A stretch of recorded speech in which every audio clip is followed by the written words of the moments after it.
that you're watching and listening today. It is Stewardship time at St. Philip's. And while in the past we've been able to gather together and worship and tell our stories and give our pledges on the altar as blessings from God, we are in a different time. So instead, we've asked parishioners to come and tell us their stories of St. Philip's. Today we have Lynda and Johnny Jungkind, and they have been given a couple of questions to think about. I'm going to ask them the questions now, and then let them have the opportunity to answer as however they would like to. So Johnny and Lynda, thank you both for coming here this afternoon or today to talk to us. The first question is sort of to check in with y'all and ask, how have you been doing during this pandemic time, and how have you been able to remain connected to St. Philip's? Well, we've been doing well. We mainly stay at the house, and we do check into St. Philip's quite a bit. I do collect the money about every, 4 or 5 weeks, I guess, with Fred Parker. And we surely miss the Sunday services, though, and the people. But I will say having the services online has been a godsend, because I still feel somewhat connected. You can see people there, and on Facebook you can make comments. And we've come to a couple of services, which has been nice. And then also as Johnny said, we've still tried to be active in the church with things that we can do with the church, to help with the church in minor capacities, so we're not too exposed. So that's been helpful. It's probably kind of boring to be isolating, but it's important to do. And isolating but still remaining connected has been it's a good challenge, but it's been a challenge, I think, for everyone during this time. The next question is, how did y'all find St. Philip's, and what has kept you here over all these years? Okay, we moved here in 1986. I got transferred. I was with the federal government, and we were just driving down Old Canton Road here.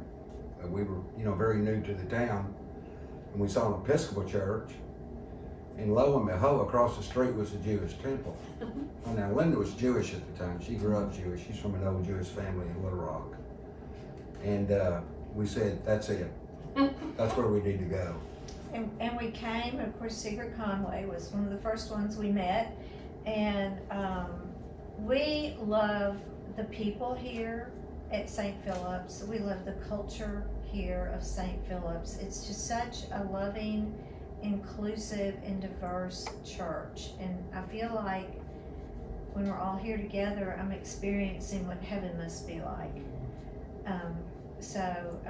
In fact, we had looked at possibly moving a couple of years ago, and when we were thinking about it, I said to Johnny, we will never find another St. Philip's, and we just said, let's stay. We just didn't want to give up St. Philip's. I remember when y'all were having those conversations, and one or both of you mentioned that to me, and I thought, what are we going to do without the Junkind? So I'm so glad that y'all made the decision to stay here. Yeah, we are too. What kind of things what kind of things have y'all been involved with over the years at St. Philip's? Well, of course, I've been involved with Children's Christian Ministry for 16, 18 years with catechesis, and I've just loved every minute of it. It's really been a blessing, an honor, and a privilege. Right now, I just started EFM, so I'm not sure what's in store in the future, but we'll find something. Of course, I used to direct a lot of the weddings. But we haven't had weddings lately, but I'm looking forward to, when we do start having weddings, doing that again. And Johnny, you've been involved, in Stew Pot? I've been involved in Stew Pot, ushering quite a bit. That's one thing I really enjoy, though, is ushering. And counting money, and Johnny and Lynda, of course, are two of our star evensong acolytes. Oh, yes. Johnny can carry a processional cross like no one's business. Yes. The best, trained from a young age to be a crucifer. We're the world's oldest acolytes. We have an evensong and All Saints evensong and the Ascension Day evensong, and I always know, if I don't know anything else, that Johnny, Lynda, and Grace are going to be the acolytes. So it's not nice to have people you can depend on. And we've been doing that work for about what, 10 years? I don't know, but I always look forward to it and Mhm. enjoy it, and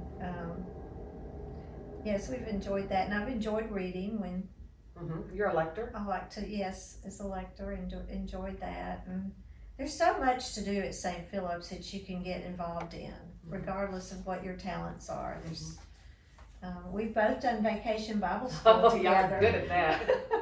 I had to call in the Marines one year. Yeah. That's how Johnny got involved.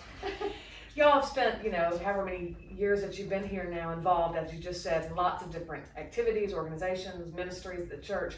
So you've given your time over and over and over, freely and generously. So what is it then also about St. Philip's that motivates you or causes you want to support this ministry at St. Philip's with your resources, with your money? Number one, our priest. We are so blessed to have Kyle, and also the people. Lynda and I have made so many good friends here. Lifelong friends here. They go to this parish. And I think the music here, we're noted for our music, David, and we have that new organ and the choir. I always tell people we may not have a big choir, but we've got some big voices. And literally there are times, because the church is acoustically perfect, where you can sit in there and close your eyes and you'll hear the ringing of the music, you'll hear the ringing of the voices, and it's It brings you to tears. it does bring me to Literally. tears. Yes, literally, I have come to tears over it. But it's just like it's just like another way to be in touch with God. And there's so many reasons to. This is a special place, and it truly is a holy place. Do y'all have discussions then? I imagine discussions every year when stewardship comes around about all the different things that St. Philip's has given you, but also in return you've given back, and that's one of the reasons that you decide, we're going to keep on.